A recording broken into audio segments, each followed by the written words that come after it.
Yeah, do your thing, bro. Welcome to another episode of the Hip Hop Uncensored podcast. The old guy from Hip Hop News Uncensored, and sitting across me is my co-host. What up, y'all? It's your man Sam and Viral Hip Hop News.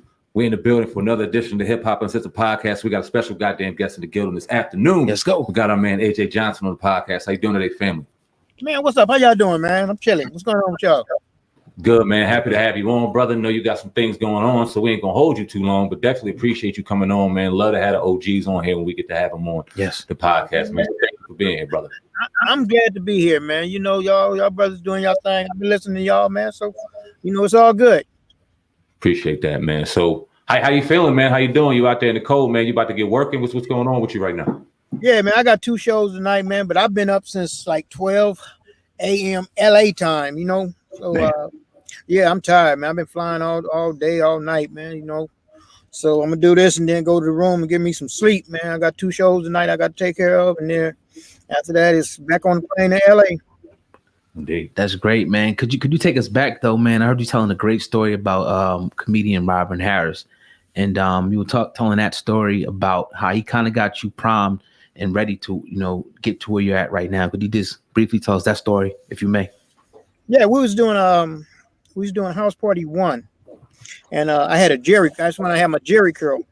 Oh, the drip. Yeah, and everybody had them high top fades.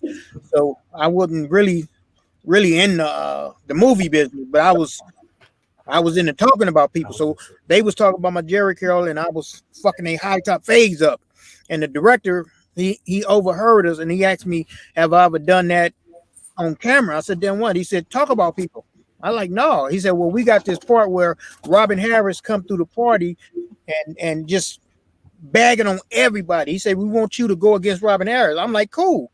So Robin Harris came through the party and he looked at me like, oh, I should have known you was here. All I got to do is, you better not ever do a crime. All the police got to do is follow the drip. So me and Robin, we was going back to back, but they cut out all my shit and just left, you know, him saying, follow the drip. So, you know, but he invited me down to his club, and he told me to get on stage. I did 5 minutes and I bombed because I never been on stage doing comedy before. And he talked about me. He said, go home, write 5 minutes of jokes, come back next week, and we'll put you on. So I went home, I wrote 5 minutes of jokes, talked about my family, got some laughs, and he said, go write 5 more. Did that, came back, and the rest is history. How'd you get on Def Jam? How'd that get you to Def Jam? Stan Lathan, he knew my father, and we was at a picnic, and he said he seen me on stage, and he wanted him and Russell Simmons. They wanted to know if I wanted to come down and do. They starting this new thing called Def Jam Comedy. I wanted to fly to New York and do 7 minutes. I was like, yeah. So they flew me out there, and I did it, and then they called me back for the second time, and I did it, and that was up. Now, in the movie Friday, man, how'd you land that part? Who called you? How'd that come into fruition? Ice Cube called me. He knew me from the streets. So he said they wanted to give it to Tommy Davidson, but Tommy Davidson, they was going back and forth with him. And so they kept telling me, I got it. Then they said, no, Tommy got it. And then they finally came and said, okay, well, you got it. And when we first did it, I only had 2 lines. I was waiting on the corner for Chris and Ice Cube to pass, and I was supposed to just ask them for $2. But everything you seen me doing Fridays, I ad-libbed and made up on my own. It wasn't no script. It's from the store to when they pull up to the store, from the catching Chris taking the shit, all that was ad-lib. But they liked it and they kept it in. Now was the character Ezel, was that based on like your family member or something like that? Yeah, me and my brother, man. Okay. We both Ezel, man. Yeah, you know what? Let me say something. My brother, he funny in the motherfucker now.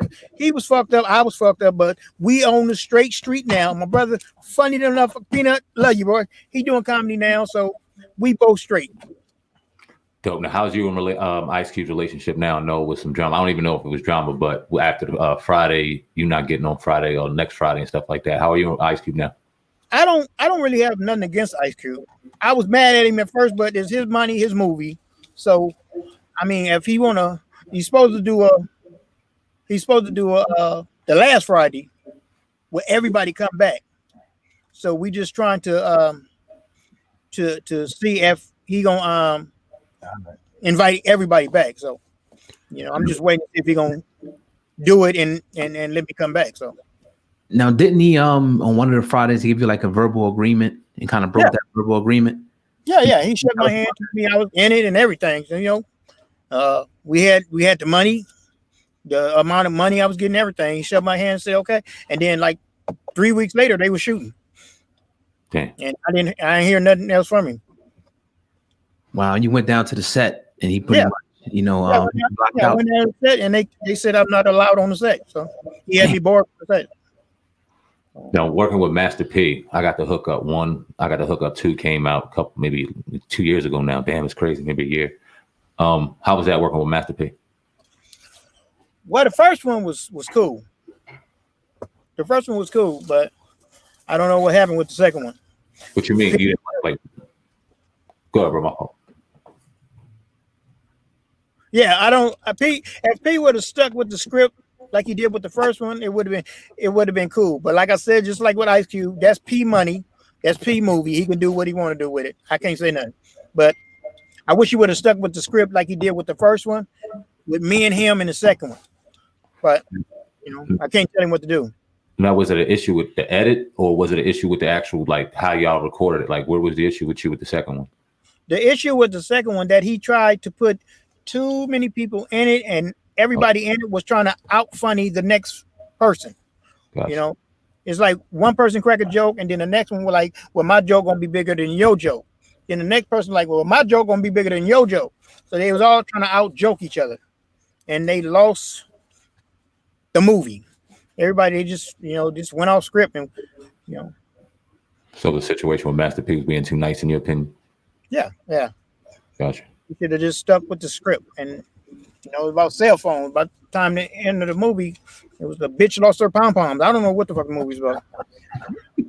Did you see it? Yeah, I saw it. Okay, I got it on Apple TV. I got it on my phone. Cool. Debo, Tommy Lister, man. How'd you feel when he passed away, and what are some of your fondest memories of him? I mean, it was sad, but I'm not gonna cry and shit, I mean, he was already dead in one eye, so but I don't I didn't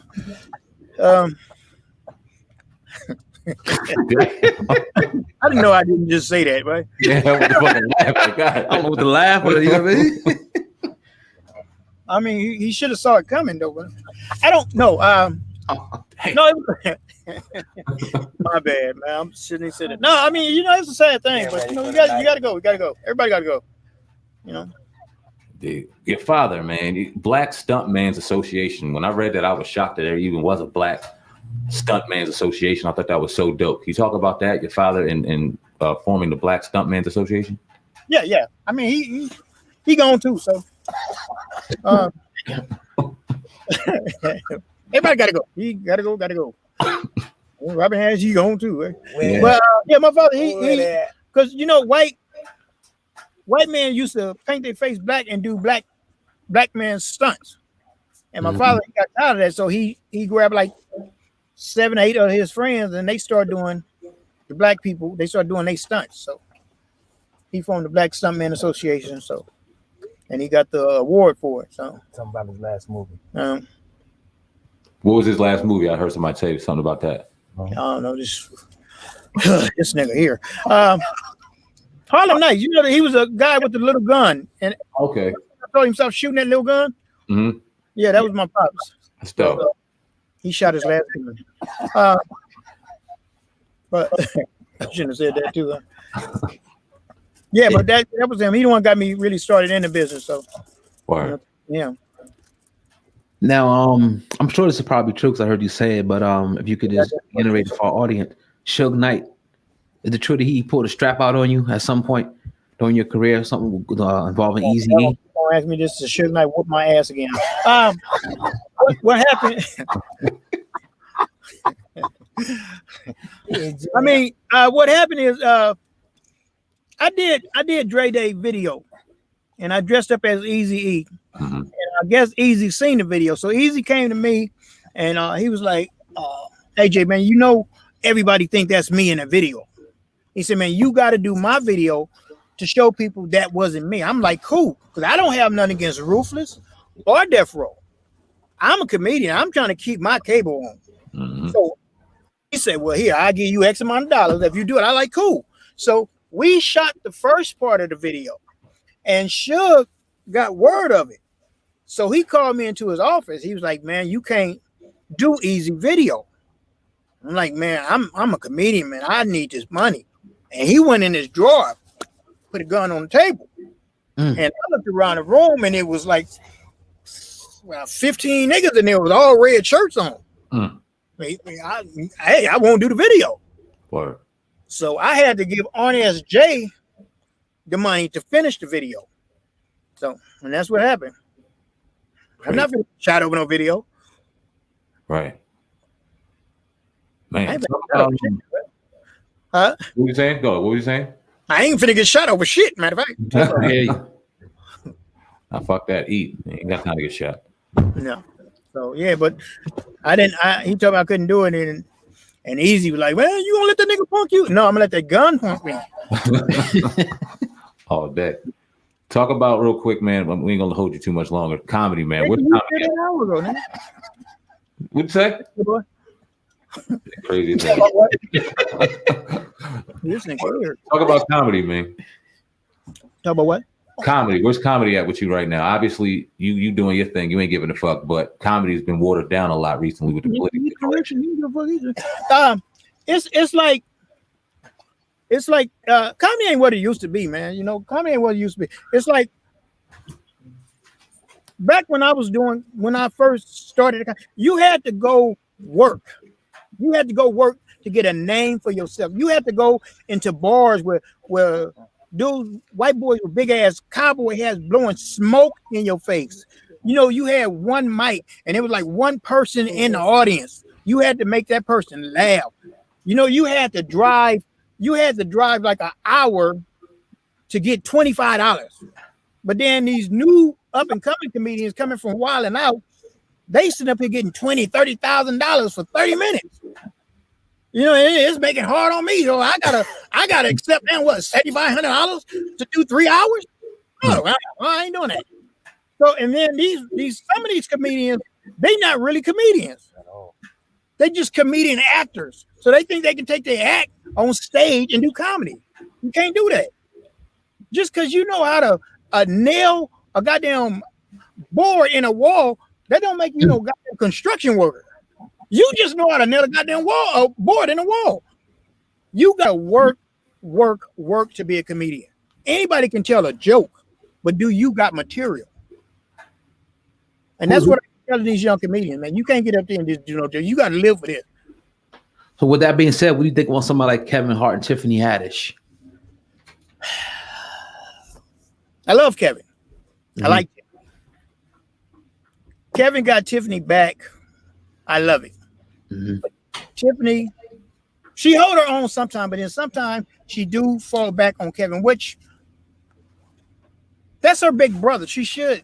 But Tiffany, she can hold her own. But she fell down on that New Year's show. She fell down, which she didn't have to, but she did. She had him and she let him go, but she didn't have to. I like Tiffany. She a funny motherfucker. I like her, but she fell down and let him go. But she bounced back. She cool. What do you mean by that? Damn questions. You said 6 questions, nigga. You want a 9th question? What I mean by that, because she had him in the beginning. First of all, Tiffany got drunk the night before, and then the day of.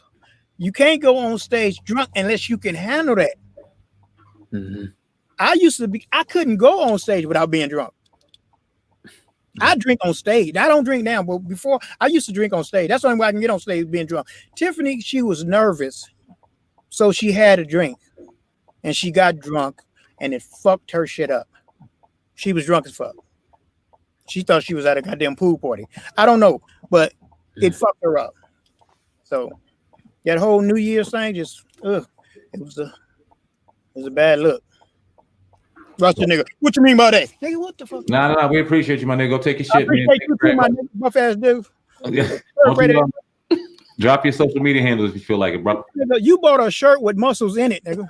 This is my man's brand, man. I'm always gonna have a brand on. I don't care how small it is. It's cell phone, man. That shit kind of look like a tattoo, nigga. Man. Yeah.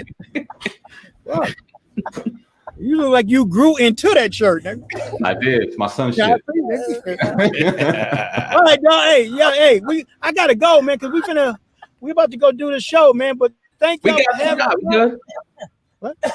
Go ahead, say it. What? Thank y'all for having me, man. For real. I gotta go to sleep. I've been up like 24 hours, man. So I'm tired of the motherfucker, man. I need some sleep.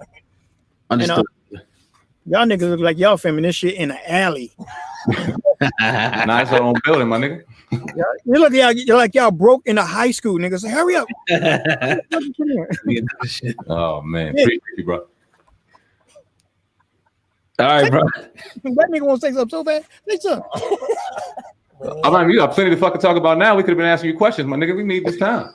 This nigga don't even work. Nigga, only you work here, nigga, because you drove that nigga to work. Nigga, you an Uber, nigga. Nah, man. Your name is DJ Uber. Nah, man, we go. I'm fucking with you, man. Mike won't talk to y'all. Huh? Mike, talk to him. Nah, all love, man. Appreciate you, bro. We good, dog. We good. All right, man. Hey, thank you for having me, bro. For real.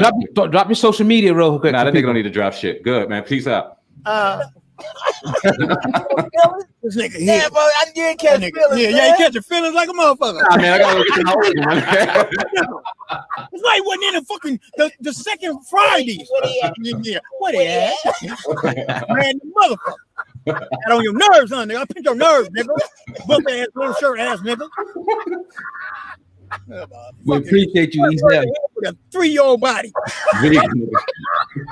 Mad ass midget. 6'4", nigga. Look, man, the motherfucker.